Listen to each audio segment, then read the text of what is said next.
तो चलिए एक सफर पर चलते हैं ब्रह्मांड की सबसे रहस्यमयी और शायद सबसे खतरनाक जगहों में से एक में। आज हम एक ऐसे सवाल का जवाब ढूंढेंगे जिसने सदियों से हम इंसानों को हैरान किया है। तैयार हैं? सवाल तो बड़ा सीधा सा लगता है ना, पर इसका जवाब वो हमारी कल्पना से भी परे है।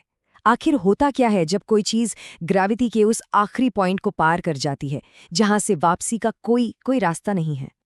जैसे ही कोई भी चीज ब्लैक होल के करीब पहुंचना शुरू करती है, वो एक ऐसे खिंचाव को महसूस करती है जिसके बारे में हम यहाँ धरती पर सोच भी नहीं सकते। ये कोई नॉर्मल ग्रेविटी नहीं है, ये कुछ और ही है। देखिए, ये फोर्स इतना ज्यादा, इतना शक्तिशाली होता है कि सिर्फ उस चीज को अपनी तरफ खींचता नहीं है, बल्कि उसके आकार को भी बिगाड़ना शुरू कर देता है। और यहीं से असली कहानी की शुरुआत होती है। तो ठीक है, अब इस प्रोसेस में जरा और गहराई से उतरते हैं। वैज्ञानिकों ने इसे एक बड़ा मजेदार नाम दिया है, जो इसके भयानक अंजाम को एकदम सटीक तरीके से बताता है। इसे कहते हैं स्पेगेटिफिकेशन, और जैसा नाम है ना, बिल्कुल वैसा ही काम है। ब्लैक होल उस चीज को लिटरली एक स्पेगेटी की तरह खींचना शुरू कर देता है, जब तक कि वो बस एक लंबे पतले भागे में न बदल जाए। ये सोचना भी कितना अजीब है, लेकिन फिजिक्स के नियम यही बताते हैं। शरीर एक लंबी पतली चपाती की तरह फैल जाता है और अपना जो असली रूप है उसे पूरी तरह से खो देता है। तो ऐसा होता क्यों है? इसका कारण यह है कि जो हिस्सा ब्लैक होल के ज्यादा करीब है, मान लीजिए पैर, उस पर ग्रेविटी का खिंचाव दूर वाले हिस्से यानी सिर के मुकाबले कहीं ज्यादा होता है। यही अंतर उस भयानक खिंचाव की वजह बनता है। और मजे की बात यह है कि ये अनुभव ब्लैक होल के आकार पर भी निर्भर करता है। एक छोटे ब्लैक होल के पास ये खिंचाव इतना ज्यादा होगा कि इवेंट होराइजन तक पहुंचने से बहुत पहले ही कोई चीज धागे जैसी बन जाएगी। लेकिन एक सुपरमैसिव ब्लैक होल के पास इवेंट होराइजन शायद बिना किसी परेशानी के पार हो जाए और स्पैगेटिफिकेशन की प्रक्रिया बाद में शुरू होगी। तो ये पूरा प्रोसेस कुछ ऐसे होता है। पहले आप करीब आते हैं, फिर आपके शरीर के अलग अलग हिस्सों पर फोर्स का ये अंतर महसूस होता है, जिससे शरीर लंबा होना शुरू हो जाता है, और आखिर में आप सिर्फ पदार्थ के एक पतले धागे में बदल जाते हैं। लेकिन ये कहानी सिर्फ शारीरिक विनाश की नहीं है।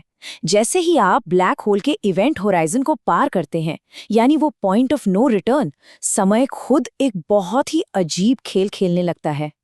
सोचिए, अगर कोई बहुत दूर से आपको गिरते हुए देख रहा हो, तो उसे ऐसा लगेगा कि आपकी स्पीड बहुत ही धीमी हो गई है। इवेंट होराइजन पर पहुंचकर तो आप लगभग जमे हुए, मतलब फ्रीज हुए दिखाई देंगे, और ये नज़ारा हमेशा हमेशा के लिए वैसा ही रहेगा। पर यहीं पर एक अविश्वसनीय ट्विस्ट है। जहां बाहर वालों के लिए समय धीमा हो गया है, वहीं जो गिर रहा है उसके लिए सब कुछ बहुत तेजी से हो रहा है। ये आइंस्टाइन की रिलेटिविटी थ्योरी का एक जबरदस्त और शायद सबसे डरावना उदाहरण है, जहां ग्रेविटी समय को भी मोड़ सकती है। स्पगेटी में बदलने और समय के इस मायाजाल से गुजरने के बाद ये सफर अपने अंतिम और सबसे विनाशकारी पड़ाव पर पहुंचता है। आखिर में वो पदार्थ जो कभी एक वस्तु हुआ करता था, ब्लैक होल के बिल्कुल सेंटर में पहुंचता है, जिसे सिंगुलैरिटी कहते हैं। यहाँ पर भयानक और अनंत ग्रेविटी उसे पूरी तरह से कुचल देती है, उसे स्पेस और टाइम के ताने बाने से ही मिटा देती है। और बस अस्तित्व का हर एक निशान उस ब्लैक होल के गहरे अंधेरे में हमेशा के लिए समा जाता है, जहां से कुछ भी कभी भी वापस नहीं आ सकता। और ये हमें इस आखिरी सवाल पर लाके छोड़ देता है, अगर रोशनी भी इसके खिंचाव से नहीं बच सकती, तो क्या कोई भी चीज, कोई भी जानकारी कभी भी एक ब्लैक होल से बाहर आ सकती है?